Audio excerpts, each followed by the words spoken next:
Look at little Qatar. Little Qatar. Qatar is smaller than the state of Bauchi. Look at the stadium that they have built in 8 years with one resource, natural gas. Compare that, permit me to speak my mind. Compare that with Nigeria. The 5th largest producer of oil on earth. And yet they are accused of fuel in the capital. How can we excuse that? How can we possibly excuse that?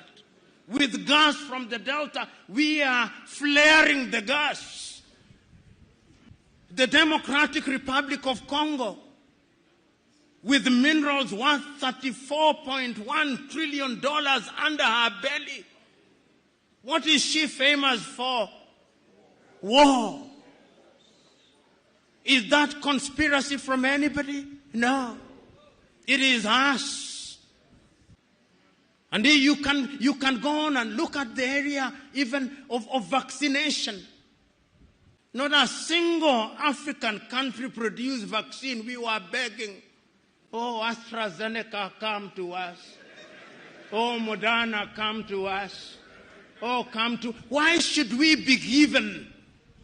Don't we have scientists?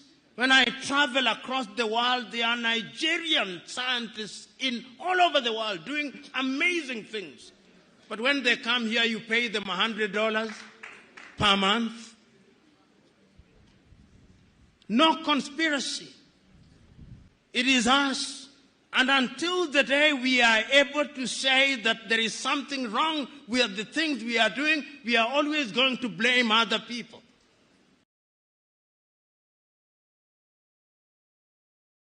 Excuse me, pull Igbos out of Lagos now. Lagos we go. Pull Igbos out of Nigeria now. There will be no Nigeria. And that is the pure fact. Take it or you leave it. And glory be to God, because whether Nigeria like it or not, whether the enemy like it or not, our constitution still stand, still speak, and must be recognized. And after that, we move to the next step. That is to tell you that the woman is working. May God be with her and be with Simon Ekpan and Mazen Namdekano. No matter what Nigeria and Finnish government do, we are more than conquerors. I'm here to tell you, to the glory of God, you know, I remain one of the first person that told you people that the Biafran cause is a spiritual thing. And today you are seeing it. And I told you, and I believe all that I have said on this platform, I believe you have done your findings and you are concurring with it. So far, so good. The Biafran embassy was established, and people were like, oh, it's a lie, it's a lie, that one is AI, it's a lie, it's Facebook things, it's online things. I say go and verify. And let me tell you, the Biafran embassy in Washington, D.C. was recognized by the USA, United States of America, first ever in the history of Biafra.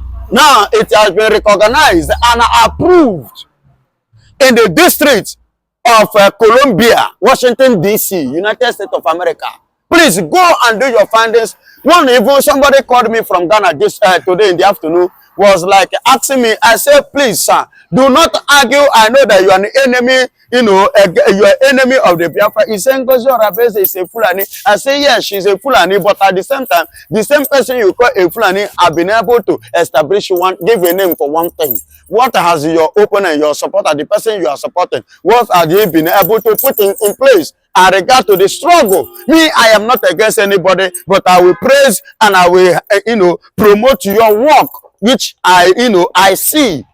And today, as I speak to you, we have moved away from the embassy struggle because it has been fully achieved and everything has been stamped. And glory be to God Almighty, who uses Simon Ekpan to raise somebody like Ngozi Orabeze, who stand today to continue from where Mr. Simon Ekpan, Mazi Simon Ekpan has stopped, who took after Mazi Namdekano, after the kidnapping of Mazi Namdekano. Simon Ekpan took over. Now they arrest the collaboration of the criminal governments and governors and the leaders of the world in person of Nigeria and the failed collaboration of their criminal efforts to arrest Simon Ekpa. Then Orabese have picking it up, and today you see what is happening. Let me tell you, my beloved brother, the constitution of the Biafra is good.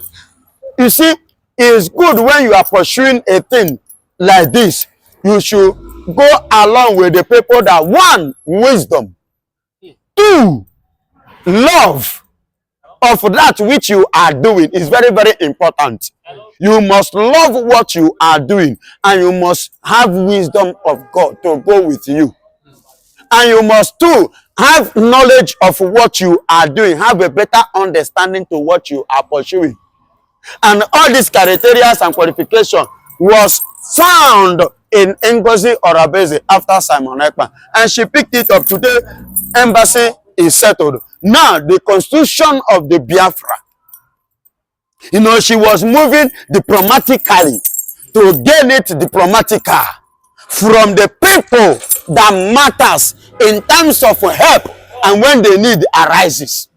As I said, today, USA is moving now to recognize the constitution of Biafra.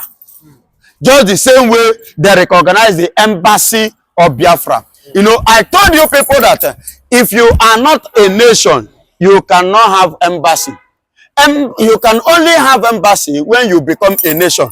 And now, the constitution of that nation is coming to be actualized by the United States of America.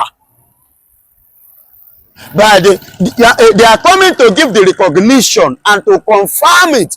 Because so many nations, before in 1967 to 1970, when the war, civil war, Nigerian Biafran civil war, you know, took place, there are so many nations that recognize this, and most of them have their representative. They were present in 2024. That was last year, November, the declaration of Biafra in Latvia land. You understand? So they were present there, and today, look at the likeness of Nirimo, which happened to be the Secretary General of the United States of America.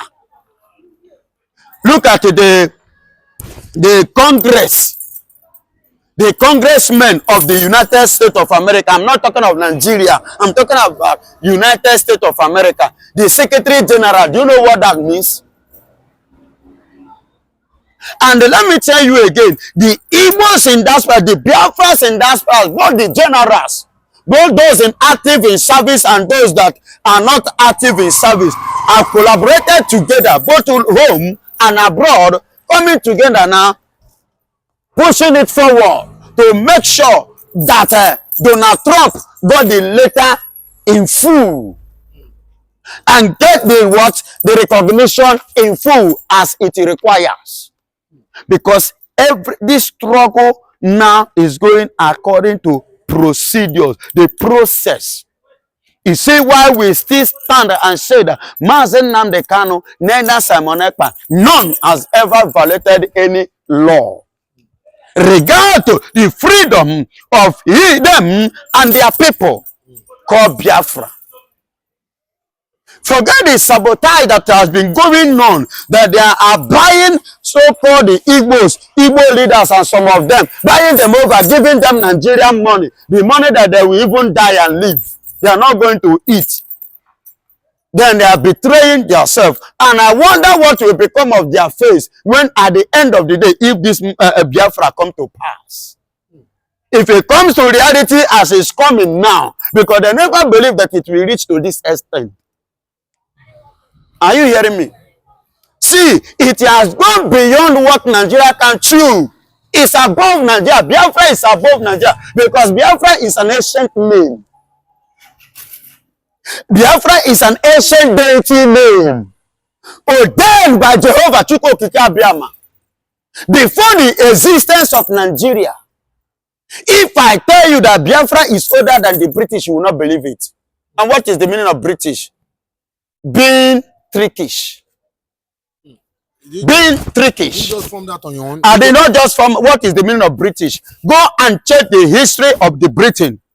Even how they enter Nigeria, how they conquer Ile-Ife, how they conquer Oyo Empire in the 11th centuries.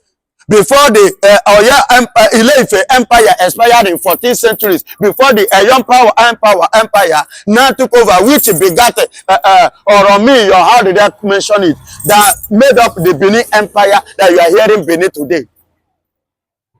Are you hearing me? They came to Lagos to conquer Lagos. Let me tell you, in 1851, are you hearing me?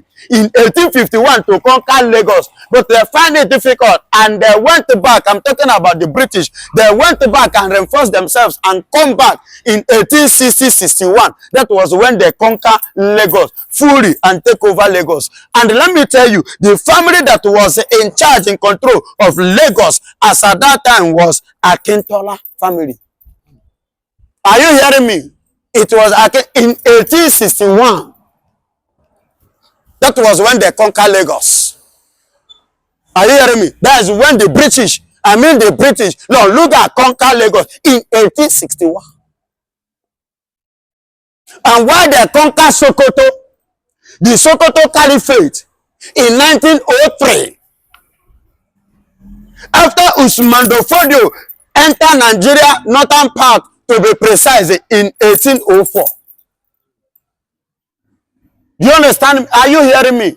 So, which led them to carry out the conquest, which they conquered the Hausas, which are the Hausa, the northern part of Nigeria. I mean the Fulanis. They conquered the northerners in 1815. But to them themselves was officially conquered because Usman Fodio died in 1817 century. Usman Fodio died in 1817 centuries. Then his son took over the office, the power, and continued. Which when the British came, he ran away to form. That was why today you are hearing Senegambia. He ran to Gambia, and from Gambia then he now reinforced to come back before they were officially conquered in 1903 by the British. Are you hearing me? And as at that time, they are the one, because Usman Fodio conquered down to Chad. The Chad you are hearing today, that was how they became a Muslim. The same thing he did in the northern part of Nigeria was the same thing. He proceeded to Chad. You know, Chad is not that large. So it was easy for them. But when the British came, they were officially conquered in both his son and himself, 1903. Before Zeke was born in 1904. Are you hearing me? So before Nigeria was joined together by the British without the concept of Nigerians. As I speak today, people like the Igbos, their concept were not there. The Yoruba concept are not there. But they emerged us together as a result of them, forcefully and trickishly enter Nigeria and they using their arms to do what? To conquer our soldiers, military men. You see how they emerge us together. That is why I call them the what?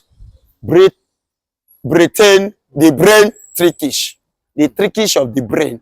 That is why they are called Britain. Brain taking.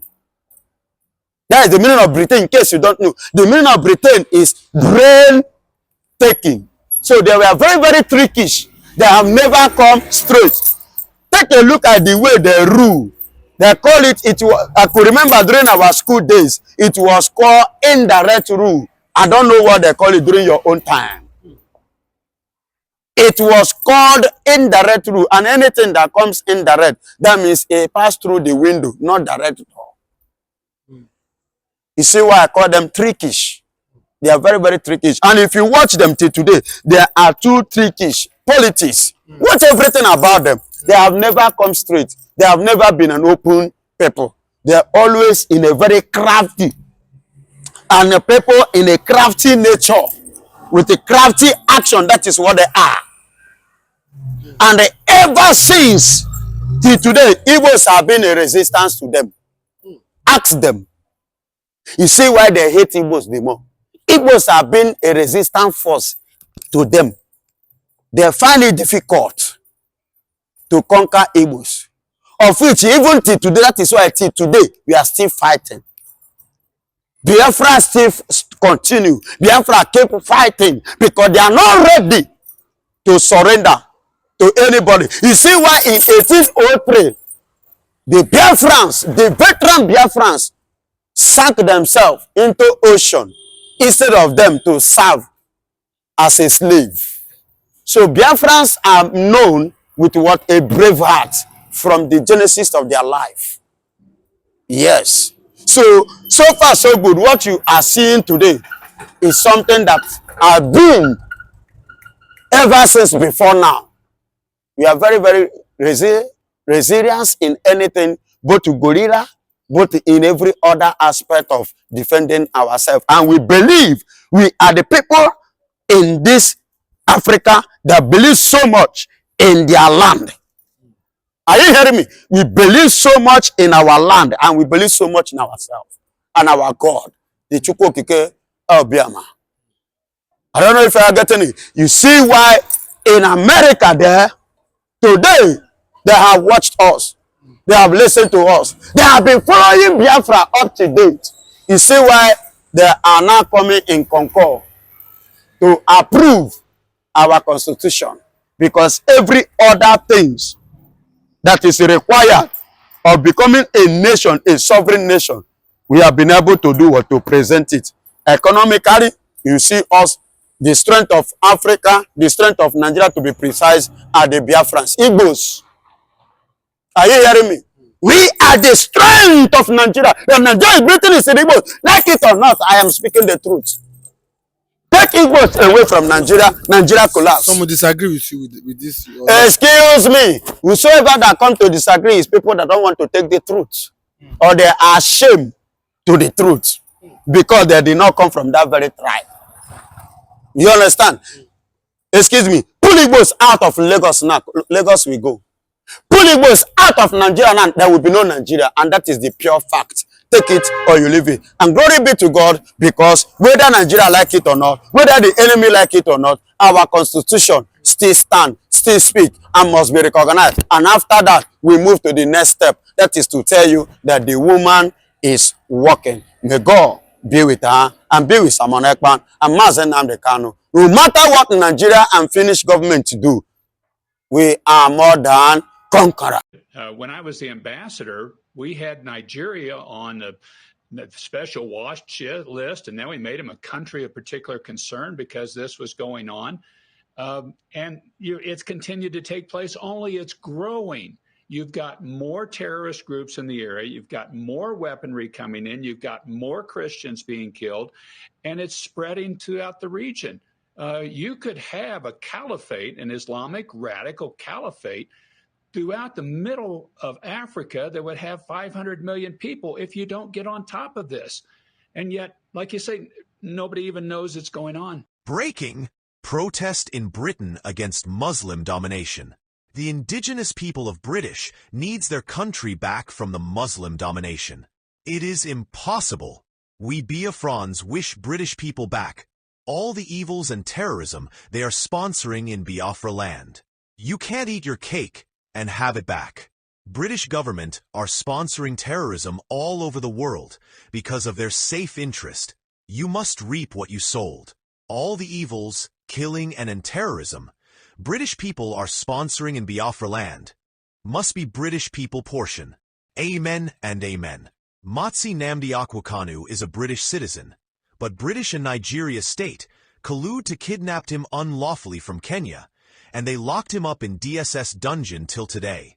For nothing except he want to stop the colonization of the Biafra territory by British and Nigeria state, where British and Nigeria state milk the oil, the mineral resources of Biafrans, ship it to Britain, and British government use it to better the life of their people.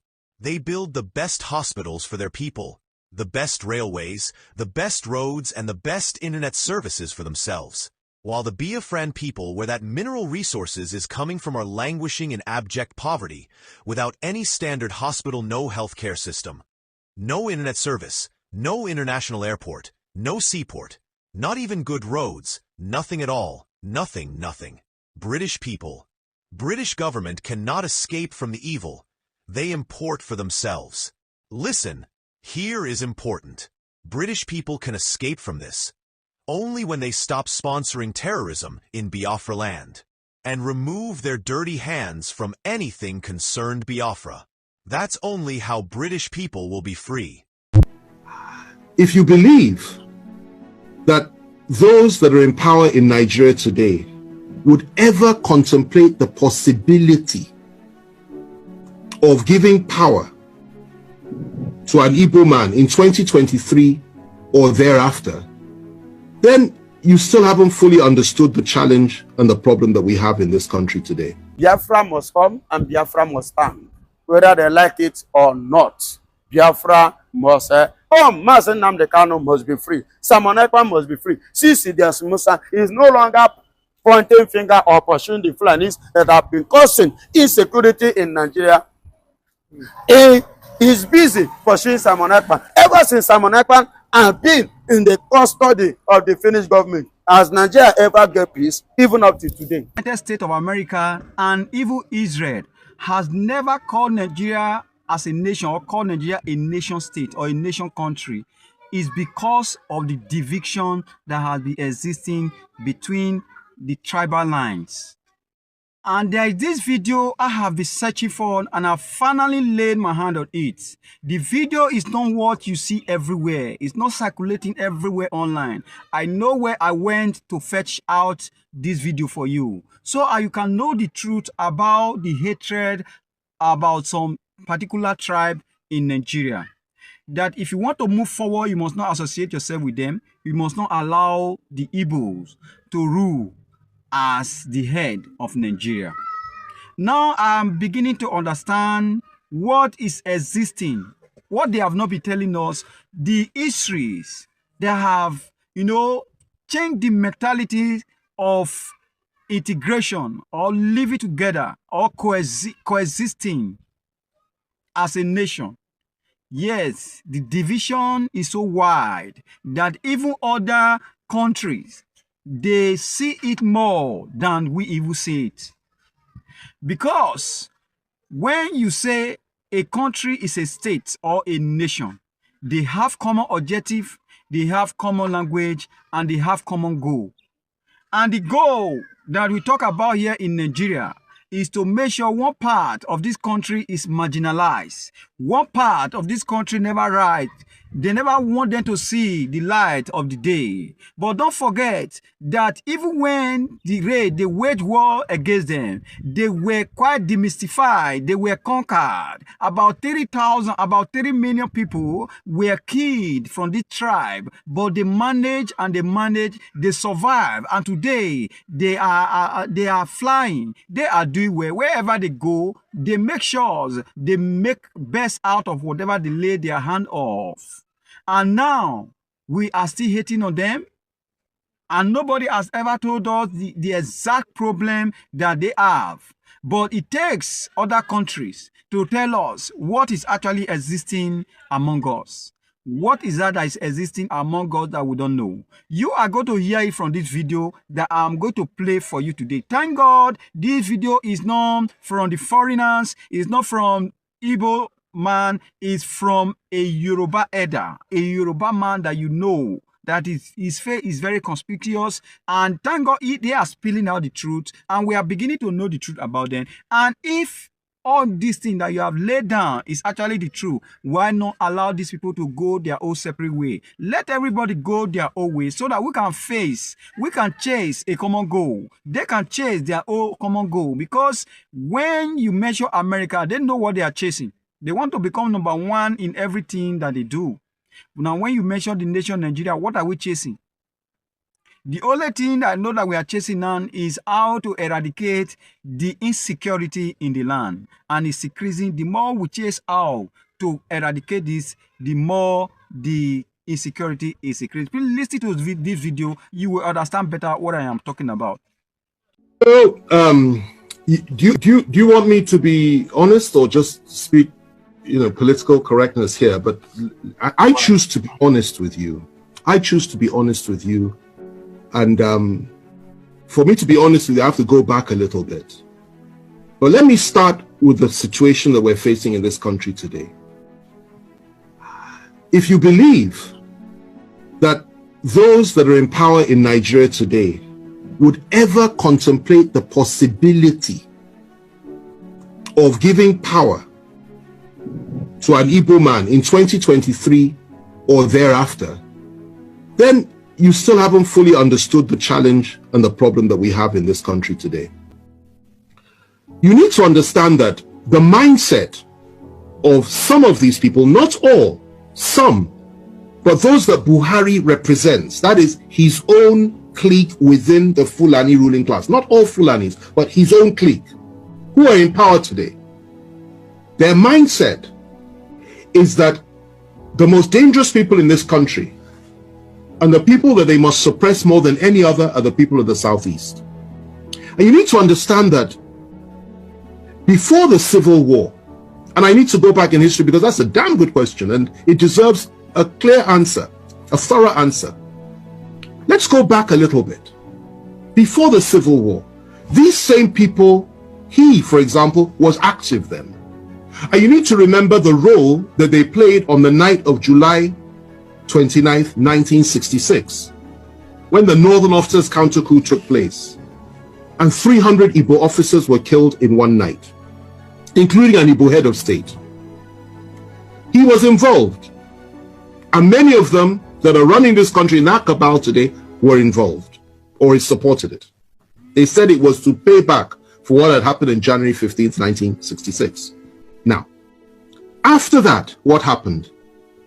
The same people unleashed their people on Igbo civilians in the northern part of this country, and the figure that is often cited is 30,000 were killed. It's not true. Closer to 100,000. Not only were they killed, people, women had their stomachs cut open, and little babies were pulled out and their heads were dashed against the wall. That is what they did then in 1966, before the Civil War. And the Igbos were slaughtered like flies all over the north by these same people. They went rushing back to the east, where they believed they were safe. And the position was this: the leader of the core northern Muslims within the army, Murtala Muhammad, urged Gawan, who was head of state, to march on the east immediately and wipe out the Igbos. Gawan, to his credit, refused to do that and said, no, let's negotiate. And the negotiation started. They broke down, then there was a civil war. In that civil war, 3 million Igbos were killed by federal forces. They were killed by all of us. I'm from the Southwest. I take responsibility for that.